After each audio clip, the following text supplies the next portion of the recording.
Hello everyone, welcome to Star IQ के YouTube channel पे आप सभी का बहुत बहुत स्वागत है। आज है 27 जुलाई और 27 जुलाई साल 2024 के हरियाणा करंट अफेयर इस वीडियो में हम पढ़ने वाले हैं। आप सभी को राधे राधे। प्यारे दोस्तों, अगर आपको स्टार आईक्यू एप्लीकेशन पे लास्ट बैच को प्रिपेयर करना है तो आप लास्ट बैच ले सकते हैं, जिस जो स्पेशली फॉर एचएसएससी सीटी मेंस के लिए है, जिसमें सभी न्यू सब्जेक्ट हैं और हैंड रिटन नोट्स आपको इकोनॉमिक सर्वे के जो है ना वो दिए जाएंगे इसी बैच के अंदर ही। ठीक है, चलिए आगे बढ़ते हैं। अगला सवाल हमारा रहेगा, वो कल जो आपसे पूछा था उसका ठीक जवाब क्या होगा कि नारनौल से करीब 10 किलोमीटर दूर गांव धरसू में किस प्रसिद्ध संत की दरगाह स्थित है? हजरत शाह कमुनुद्दीन हमजा पीर हुसैन की दरगाह जो है ना ये स्थित है। ये ऐसे छोटे छोटे सवाल जो है ना काफ़ी डेप्थ वाले होते हैं, एचएसएससी इनको पूछता है एग्जाम में ही, हमें अक्सर ये ऐसे सवाल देखने को मिलते हैं। तो अच्छे सवाल है, फैक्चुअल सवाल है, थोड़े याद जरूर रखना इनको आप। अच्छा, इसके अलावा कुछ और भी फैक्ट है। हरियाणा सरकार ने स्वास्थ्य को ध्यान में रखते हुए मुख्यमंत्री जी की कुछ घोषणाएं हैं, जैसे कि सरकारी अस्पताल में लैब टेस्ट या अल्ट्रासाउंड ना होने पर अब मरीज निजी यानी कि प्राइवेट लैब में टेस्ट करवा सकेंगे। इसके लिए हरियाणा सरकार के द्वारा सिविल अस्पताल को दिए जाने वाले फंड से उन टेस्ट का भुगतान जो है वो किया जाएगा। मतलब हरियाणा के लोगों के लिए तो वो रीजनेबल प्राइस पे ही होंगे, लेकिन जो फंड सिविल हॉस्पिटल को दिया जाता है वो फंड उधर ट्रांसफ़र कर दिया जाएगा। आप लोगों को पता है कि सिविल हॉस्पिटल में कितने की चीज़ें टेस्ट होते हैं या कितने के डॉक्टर मिलते हैं। अक्सर आप लोगों को ये समस्याओं का देखना ही पड़ता है, बहुत ज़्यादा भीड़ रहती है, अच्छे से वहाँ पे टेस्ट वगैरह हो नहीं पाते हैं, इसी करके ये फैसला लिया गया है। और इसके लिए जो ना सरकारी डॉक्टर या सीएमओ के कहने के ऊपर भी इस वाली लैब में जाके आप टेस्ट करवा के आइए, क्योंकि उस लैब को फंड मिला होगा तो वो एक्चुअली लिख के देंगे, तभी जाके आप वहाँ पे टेस्ट करवा के आ सकेंगे। इसके अलावा हरियाणा में कुछ और भी इंपॉर्टेंट चीज़ें चल रही है, जैसे कि एक डॉक्टर से बात करूं तो हड़ताल हरियाणा के अंदर चल रही है। Haryana civil medical service association ने की थी, जो राज्य में सरकारी डॉक्टरों का प्रतिनिधित्व करने वाला एक ग्रुप है। डॉक्टर अपने लिए एक विशेष विभाग की स्थापना करने और करियर उन्नति कार्यक्रम की मांग कर रहे हैं, जो केंद्र सरकार के लिए कार्य करने वाले उनके समक्षों के साथ उन्हें समानता प्रदान करेगा। डॉक्टरों ने अन्य मांगों में वरिष्ठ चिकित्सा अधिकारियों की सीधी भर्ती पर रोक लगाना और के साथ साथ जो है ना वो स्नातकोत्तर पाठ्यक्रम के लिए बॉन्ड की राशि कम करना शामिल है। राज्य सरकार ने निकाय के रोगियों पर हड़ताल के प्रभाव पर विचार करने की भी अपील की है। तो एक हरियाणा में मतलब हॉस्पिटल की हड़ताल भी चल रही है, Haryana civil medical association service association. Actually इसमें से एक छोटा सा सवाल बनने की पॉसिबिलिटी थी ये वाली, इस करके ये मैंने आपको न्यूज़ बताई है। अभी जैसे कोई हाल ही में करके हड़ताल वगैरह का पूछे, तो अगर पूछ लिया जाए कि हरियाणा राज्य में जितने भी सरकारी डॉक्टर हैं उनका प्रतिनिधित्व करने वाला ग्रुप कौन सा है, तो आपको याद रखना है Haryana civil services medical civil service association जो है ना ये एक पर्टिकुलर ग्रुप है। हरियाणा में एक और बात भी है, सर्वोच्च न्यायालय शंभू बॉर्डर पर प्रदर्शनकारियों से संपर्क कर उनकी मांगों का समाधान खोजने के लिए प्रतिष्ठित व्यक्तियों की एक स्वतंत्र समिति बनाने का प्रस्ताव रखा है। आपको पता है कि लगभग 13 फरवरी 2024 से इस शंभू बॉर्डर के ऊपर जो है ना किसान बैरिकेड्स लगा के बैठे हैं। हालांकि हरियाणा पंजाब हाई कोर्ट ने कहा था कि ये बैरिकेड है एक सप्ताह के अंदर हटा दिए जाए, लेकिन ये बैरिकेड अभी तक नहीं हटे हैं, यहीं पे ही डटे हुए हैं ये।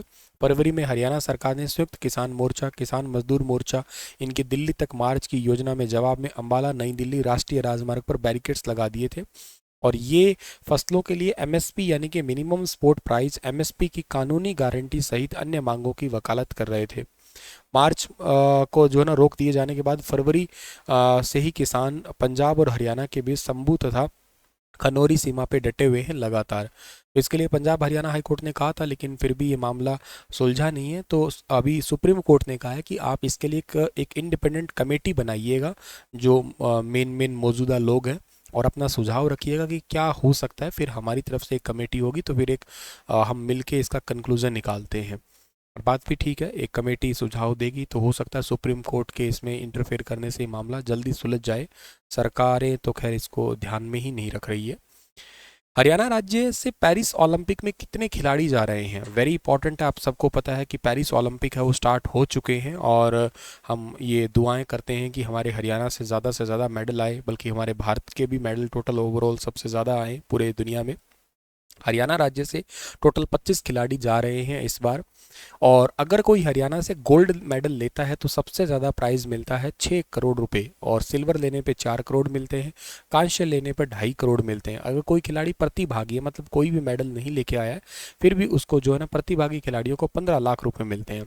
सभी खिलाड़ियों को पेरिस ओलंपिक 2024 की मुख्यमंत्री जी ने भी शुभकामना दी है। वैसे पूरे भारत से सर कितने खिलाड़ी जा रहे हैं? पूरे भारत से 115 खिलाड़ी इसमें हिस्सा ले रहे हैं। हरियाणा से 25 खिलाड़ी ले रहे हैं, तो मतलब देखा जाए तो देश की जनसंख्या का केवल 2% हिस्सा है, लेकिन खिलाड़ियों का परसेंटेज 22 है हरियाणा के अंदर। ध्यान रखना 22% है, खिलाड़ी जा रहे हैं 25 है, और पूरे देश से जा रहे हैं 115 है। ये फैक्ट आपको आगे बहुत काम आएंगे, जरूर याद रख लेना इसको आप लोग, ठीक है।